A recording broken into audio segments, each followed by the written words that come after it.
大家好，欢迎收看本期小白测评，我是王牛。今天这一期视频，我为大家带来的是小米9的深度测评。这台机器呢，可以说是上半年国产机圈里边最受关注的机器，它的热度我相信要比三星的 S10 Plus 或者说华为的 P30还要再高一些。去年的这个小米8呢，别的先不说，在颜值上让小米被 diss 了一年啊，一直到年底了还在说小米8的这个颜值问题。这一代的这个小米9呢，就目前来看啊，整体的口碑还是非常不错的。53秒售罄，虽然说我觉得这个还用多少秒售罄来营销有一点点低级，但是也说明了这台机器的热度。虽然说是小米数字系列的走量产品但是小米9呢也代表了小米在2019未来1年的整个的产品的走向。这台走量产品性价比非常高，做了哪些妥协，有哪些亮点？这期小白给你详细测评，不客观真体验，小白测评小米9深度测评，马上开始。开始之前可不可以要一个投币点赞？我要的不多，5000就可以。2019新年换新机，旧机也别扔，卖手机也可以货比三家，交给小白优品回收，价格公正，当天打款，没扯皮没账期，全网高价，符合描述，绝无故意折价，小白优品只为价值买单，赶紧扫码上车。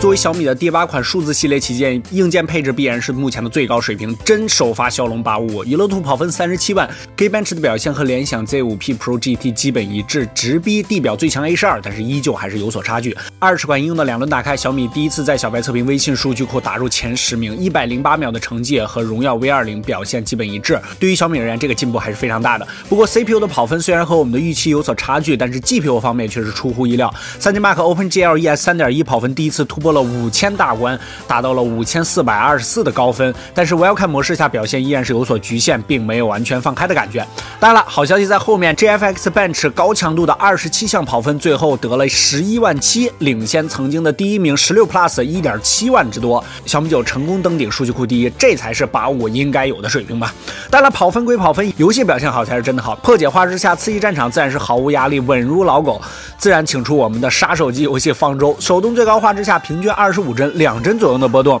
这个成绩好于我们之前的方舟冠军1+6T 的表现。不过没道理啊，855的 GPU 升级相较于845绝对不仅有如此的表现。对了，小米这一次不也偷师了一个 Game Turbo 吗？我们加入 Game Turbo 之后，不对，我们好像已经把方舟加入 Game Turbo 了，不然我们关闭再看一下吧。我们关闭后测试游戏帧率竟然有所提升，平均帧率27帧，帧率的波动也更加稳定了一些。如果你平时是一个方舟玩家的话，我们比较推荐你暂时关闭这个功能不过它提供的游戏工具箱显示增强还是很不错的，同时还有和黑鲨一样的触控参数的选项。我们估计大多数用户并不会针对游戏进入单独调节，因为在我们的实际使用之中，调不调其实没什么太大区别。最高温度方面表现非常不错，43.8摄氏度。秒杀一众845的手机。另外多说一句，本期视频中关于小米9的所有的关键测试数据，我们都已经更新到了小白测评微信数据库里边，你都可以随时随地的免费查看。小白测评数据库，做你的实时选机数据助手。综合 CPU 和 GPU 的表现，855目前可以说是目前移动设备中安卓这边最强的 SoC 了。不过叫 A12 呢，还是有些小差距。同时考虑到小米9优化调教的方面，我们觉得855依然还是有所潜力的。在后续的升级之中，对于这种硬核级的方舟这样的游戏应该能更进一步，毕竟要干翻华为。米9的续航，这次自从雷总召开微博发布会的时候，就是大家关注的焦点。那么性能如此强劲，发热如此冷静，续航到底表现怎么样呢？毕竟为了轻薄的取舍，3300毫安时的电池看起来都很局促。小白测评3小时续航测试，小米9剩余电量55%，和联想 Z5P GT 表现一模一样，数据库总排名中下。小白测评4小时续航测试的表现则是更进一步，剩余电量27%，和4000毫安时的荣耀 V20 4小时续航相比确实没得比啊！日常使用中都是捉襟见肘，如果你是中度甚至是重度使用，出门肯定要是配合移动电源一起使用了。好吧，续航不够，快充来凑。小米9这次在快充方面可以说是非常惊喜，除了27瓦的有线快充，还支持20瓦的无线快充。这项快充技术可以说是这次小米9最大的，也是唯一的一个在技术层面的突破了。27瓦有线快充下充满只需要1个小时，位列我们数据库排名第4名。虽然和前几位的40瓦以上的这些变态相比还是差了一些，但起码这个速度已经是非常拿得出手了，绝对旗舰级的。何况还有一个20瓦的无线快充，实测下无线快充半小时就能充到一半，充满仅需要74分钟，比小米8的有线快充还要快上不少。大型辨识现场。当然了，这一次快充的进步，关键的技术在于内置了独立的电荷泵。电荷泵这3个字，相信关注机圈的应该听过很多次了啊，包括华为这边、小米啊、魅族啊都在使用电荷泵的技术。到底什么才是电荷泵快充技术？为什么电荷泵如此受到厂商的青睐？我们有请狗蛋好好跟大家聊几句。大家好，我是狗蛋。之所以由我给大家科普啊，是因为好。首先了解电荷泵之前，先要了解一下给手机锂电池的充电过程，以及最重要的几个元器件：充电器、充电 IC 以及锂电池。为了方便理解，我们可以把充电器视为水龙头，充电 IC 视为水阀，那么锂电池就是水池。那么充电过程呢，就是水龙头流出一定的水压和大小的水流，经过数据线流入充电 IC， 然后充电 IC 将水压和水流调整为合适电池的要求，最后流入锂电池这个水池。而手机的充电速度也就取决于3者之中能力最差的一位，所以如果想要快充，就需要在这3个地方提升效率。提高充电器的功率自然是最简单粗暴的手段，这也就是高压快充的解决方案。增大的电压就等于增大了水流的流速，充电器的水越多，自然充电的速度就越快。但是电压并不能无限增大，而这个主要原因就在于充电 IC。充电 IC 本身并不能达到100%的转换率，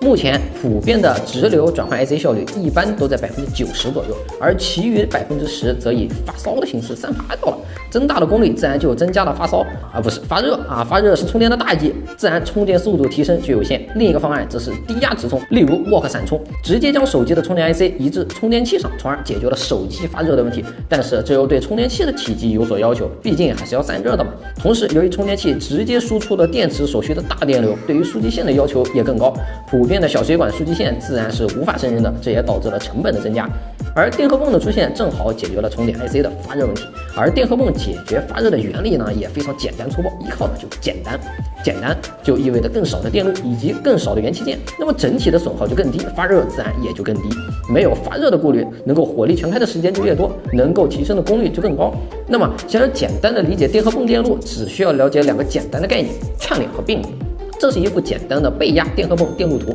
，S0、1、2、3代表着开关 ，C、1、2代表着电容，而工作的方式则是这样的。在第一个实项，开关 S0 和 S1 导通，其他关闭，给电容 C1 以5伏进行充电。第二个实项，开关 S2 和 S3 导通，其他关闭，给电容 C2 进行充电。第3个实项，关闭全部开关，这个时候电容 C1 和 C2 串联，2个电容一起提供了10伏的电压，然后3个实项以固定的频率进行工作，就可以持续的进行充电了。而现在我们只需要转换一下电容和开关的排列，就可以得到一个1/2电压的电荷泵电路图。这也就是这一次小米使用的电荷泵降压的电路拓扑。好吧，我们再简单点说，降压的电荷泵的原理就是串联2个电容进行充电，然后将2个电容并联给电池充电，这样每个电容提供的电压就只有原来的1/2了，是不是很简单？除了效率高、损耗小之外，电荷泵依靠足够的简单，还附带了一个出色的优势嘛，那就是节约成本。因为电荷泵的本质还是高压快充，电路设计的研发也更加容易，同时对于数据线的要求也没有低压直充那么高。当然，电荷泵也并非全是优点，不具有调节电压的能力则是一个遗憾，这就需要充电器可以动态的调节电压。不过 USB PD 协议和 QC4 加已经支持以20毫伏的幅度进行调整电压，在未来兼容不同的协议也会更加的轻松。只是目前而言，华为和小米的电荷泵技术还是使用的私有协议，但是在未来成为一个通用的标准，并非没有可能。哦，对了，你们还记得第一个发布电荷泵技术的公司是魅族吗？同样，小米的20瓦无线快充使用的也是电荷泵技术，依然是得益于低发热的优点，无线充电的功率有了一个质的飞跃。不过呢，在我们观察拆机之后，发现小米9使用的是高通最新的充电 IC SMB1390。简单点说，如果这一次的电荷泵并非小米自研，而是高通充电 IC 的功劳，那么未来搭载骁龙85的手机，只要是配套使用这一套充电 IC， 那么在理论上就可以都支持这一充电标准，没准后面旗舰机最低都27瓦了。统一快充指日可待。当然了，这个不包括某家宇宙快充无服一言啊。小米有这次的屏幕方面则是中规中矩，依旧是一块来自三星的6.39英寸 AMOLED 屏幕，素质方面并不需要太过担心。手动最高亮度398尼特，峰值亮度535尼特，表现还是不错。色域方面，这块屏幕支持100%的 P3 色域，标准模式下平均 Delta E 2.9，依然是一块成绩不错的三星屏，和 Mix 3保持了同一水准。调色方面也是基本相同。同时，小米表示这块屏幕通过了 VDE 的低蓝光护眼认证，简单说就是对你的眼睛会更加友好一些。不过，良好的用眼习惯才是保护视力的根本。在看视频的你，记得看完视频让眼睛休息一下，用眼多看看远方，是既简单又有效的缓解疲劳的方式。相机方面可以说是这一次小米的另外一个非常大的提升了，小米也是首次配置了竖置的3摄，分别是 IMX586 的主摄、三星 S5K 3M5 的长焦以及 IMX481的广角兼微距。目前来说，这种3摄组合可以说是最主流也是最实用的拍照方案了。不过这次最大的遗憾基本上就是成本受限了啊，小米9呢并没有加入光学防抖。一如既往的，我们只要测试相机拍2张，武汉就一定下雨。这次又是阴雨连绵，几天不见太阳，着实难以拍出什么比较讨喜的样张。不过米9这一次 DxO 世界排名第3，所以S10什么时候上来了？这就剪掉。首先在白天阳张上，无论是色彩还是白平衡上，米9和 Mix 3的表现都基本一致。但是这次在曝光和宽容度上，米9要比 Mix 3还要好上了不少。尤其是在这一组极为珍惜的野生小黄车出没的样张里，小米9的曝光表现最佳，其他3台基本都有过曝的问题。但是在大光比的环境中，米9偏向于平均测光，整个的画面亮度平均要低一些。对于暗处细节的保留，并没有 V20那么出色。不过对于紫边的控制，米9倒是非常出色，出乎我们的意料。在多组样张中表现都和 Mate 20 Pro 相当，甚至有的时候还要更好一些。在细节解析力方面，米9同样比 MX586 的 V20 要稍微好一些，但是锐化的痕迹还是非常的明显，这也导致在暗处的噪点控制并不出色，画面纯净度表现不佳。不过作为最大的卖点，这个4800万打开了之后，米9的表现却让我们非常意外，解析力相对于默认情况下并没有明显的提升，而且这里还有一个小问题，就是小米普通模式下的4800万是通过1200万像素差值算过来的。不是4800万的支出，只有在专业模式下才是4800万支出。但是米9在专业模式下的4800万支出，并没有在解析上有什么明显提升，和 V20 的 AI 超清还是有着不小差距。同时我们发现，专业模式下的4800万样张的纯净度，甚至要比普通的1200万还要稍微好一些。主要的原因还是小米在锐化上真的下手太重了，在算法和条件上还有着很大的改进空间。在广角方面，米9的广角相比 Mate 20 Pro 要稍窄，同时在画面的纯净度以及解析力上也比 Mate 20 Pro 要稍微弱一些。在微距的表现上也是基本如此。到了夜景，米9的总体调教依然是和 Mix 3非常接近。开启了夜景模式之后，无论是高光的压制、暗处细节的保留，都要提高了一些。但是对比同样是 MX586 的 V20， 无论是暗处的细节还是画面纯净度，都要稍逊一筹。尤其是在极限暗光的条件下，米9的表现甚至要弱于 Mix 3，表现基本上是翻车了。不过我们把所有环节综合来看，小米的拍照在小米目前的手机之中，综合实力依旧是最强的一台，毕竟也是唯一一台上了3摄的手机，还配了 MX586。不过相较于华为两兄弟，尤其是大家直接对标的 V20， 差距还是颇为明显，尤其是在夜景环节上，虽然硬件跟上了，但是软件算法层面还是欠缺不少。不过有了硬件，发动机都一样，生比别人跑得慢，那小米自己也说不过去，后期还是要好好优化。另外在改进的过程中，希望也解决一些小 bug 啊，比如说这个对焦问题。我们在拍摄这一组花朵的时候，自动对焦失败也就算了，毕竟背光的环境对焦有所难度，但是为什么手动对焦怎么都对不上呢？这次在我们的拍摄之余，我们专门还尝试了一组极限暗光，想要了解一下夜景模式的极限如何。首先肉眼看到的场景是这样的，然后默认夜景模式下是这样的。不得不说，姜还是老的辣。Mate 20 Pro 是唯一一张勉强能看出轮廓的。然后我们也尝试了一下手机的专业模式，最大曝光时间下开启最高 ISO 拍摄一组，大家可以感受一下。拍照说完，摄像这次是绝对不能落下了。之前这个摄像环节呢，很多侧面基本都忽略了，但是这次米9是世界第一的摄像啊 ！DxO 的视频评分榜上，小米也是第一。在默认的录像模式下，小米9光感还是相当不错的，对于高光的压制也更好，画面的细节表现也不错，但是基本没有什么防抖。通过画面可以看到，米9比 V20 的画面视角要稍大，但是 V20 的果冻效应要比小米9严重的多。那么小米在发布会演示的时候着重说的这个通过广角裁切模拟云台效果的运动跟踪模式，实际表现又如何？我们也实测了一下。第一组怡宝6弯，小米9确实稳定性是最好的 ，Mate 20 Pro 的表现也不差，在我们一跑起来的时候，差距一下就拉开了。Mate 20 Pro 的抖动更加明显了一些，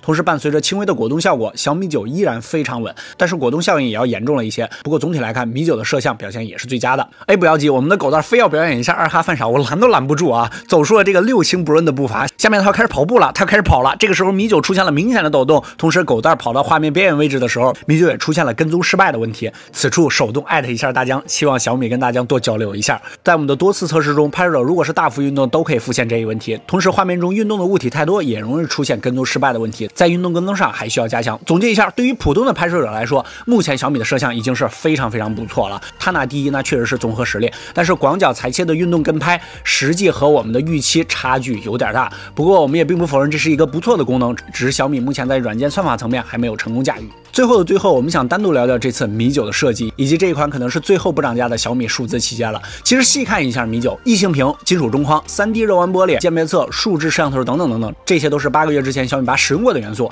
小米9更像是在米8的基础上弥补那些缺点的完美进化版，更窄的边框、更大的屏幕、更小的刘海、更美的贝壳。美丑这件事确实是一个很主观的问题，但至少从细节的处理上，Mi 9这次要确实精致了很多。如果当时米8的精致感做成这样，肯定也不会被那么喷。比如这一次后背加入的全息换紫色，在不同的角度和光线下，小米9可以呈现出彩虹一般的颜色。相较米8比较单调的渐变色，确实给人感觉更加高级、更加低调了一些。当然了，这个工艺其实也并不复杂啊，之前有很多国产厂商其实也用过，就是在贝壳玻璃的增亮镀膜和真空镀膜之间加入了一层点阵状的全息膜。小米的这个更进化了一番，更细致，通过密集的纹理颜射形成彩虹纹路。比如之前 vivo 的 Nex 就是用了这种工艺。还有的升级，米8上没能标配的屏下指纹，这次Mi 9使用的是和 vivo Nex 双屏版一样的微距摄像头方案，也就是大家说的第5代屏下指纹方案。解锁速度上确实要比米8的屏幕指纹版要快上不少，日常使用中已经非常 OK。不过说完了，你也应该发现了，Mi 9这次确实没带来什么新的技术，或者说什么黑科技。Mi 9使用的几乎都是成熟的，并且量产过、验证过的工艺。其实这也是Mi 9能够不涨价的主要原因。除了雷总的坚持之外，毕竟成熟的工艺在良品率上会更加突出，成本也会更低。性价比这个曾经小米数字系列传承的使命，就目前来说，在小米身上已经慢慢变成了一种包袱。毕竟过去的1年，小米其实过得并不好。IDC 的数据表示，小米在2018第4季度的出货量同比下降了34.9%。第4季度一般是手机1年出货量的高峰，小米如此的表现，不仅不尽如人意，甚至可以说有些倒退。其实反观整个行业趋势向下的2018，小米总体的销量还是逆势增长的啊，线上的销量也排名到了第2，证明了小米的性价比策略在销量上是正确的。但是纵观大局，有且只有小米的线上销量与线下几乎持平，而第1与第2的 OV 线下销量几乎是线上的9倍。简单来说，小米几乎摸到了线上销量的天花板，但是线下销量却是一个能打的都没有。发展线下，也就是小米现在最需要做的，毕竟退一步就是100万悬崖。这次小米9之所以做的这么轻薄，哪怕是牺牲了电池，我们推断应该是有增加线下实际上手体验，从而促进销量方面的考量。但是反过来，强线下势必离不开中间商赚差价，小米仿佛被遏制住了命运的咽喉，进也不是，退也不是，因为小米的性价比策略就在这里，寸步难行。相比于活多但是钱没多赚的事儿，线下的销售还是喜欢毛利与销售额更为合理的其他品牌，比如说 OV， 所以小米未来的涨价就在所难免了。2019正是小米一发布的第9年，Mi 9的轻薄、青春以及曲线的设计，都是对拿捏线下品味更为精准 OV 的致敬。毕竟线下的销量之中，手感、颜值和宣传的噱头，会比续航这种用久了才有的感受来得更加直接和吸引目光。线下销售也比较好编词儿，是吧？其实我们并不想用那一句最终大家都会变成自己讨厌的模样来形容小米，因为小米其实可以在扣除留给渠道的利润之后，依旧坚守只有5%的综合毛利，依然是让自己的品牌拥有不错的性价比。只是那个时候就再也不可能用2999买到小米的数字旗舰了。毕竟面对着现在大幅破发的股价啊，面对着竞争对手在技术层面的增长和壮大，面对自己线上销量几近饱和却没法在线下打出一片天地，面对这个不进则退的市场，活下去比什么都重要。毕竟退一步就是悬崖了。Mi 9的2999是雷军自己的坚持，是小米想要保留的梦想，也是小米为米粉们最后的一次呐喊吧。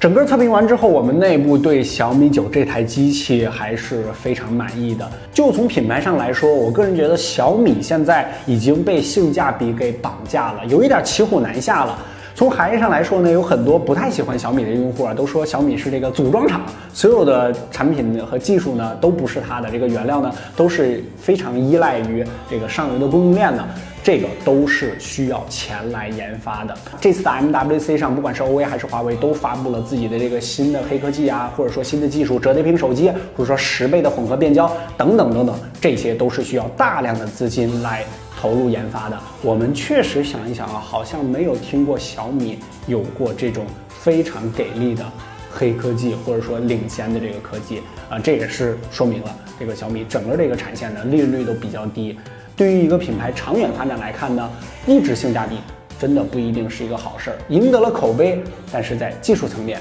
确实是有一些落后了。但是回归到这台产品上，前面的测评已经非常详细了，你可以自己做取舍。OK， 小米9的深度测评就跟大家聊到这儿啊。除了视频，最重要的就是我们的微信公众号小白测评，每日新鲜资讯，每日语音，每天在那儿和你语音聊天，大家赶紧扫码关注我们的小白用品品质2商城，3天物流退货，180天保修。我们新年上线了系统回收功能，新年换新机，旧机也可以交给我们高价回收，没扯皮，没有胀气，都关注我们的微信公众号即可。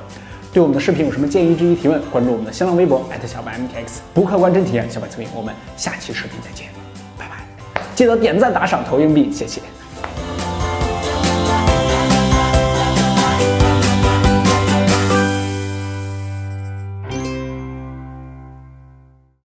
好，你可以浪了。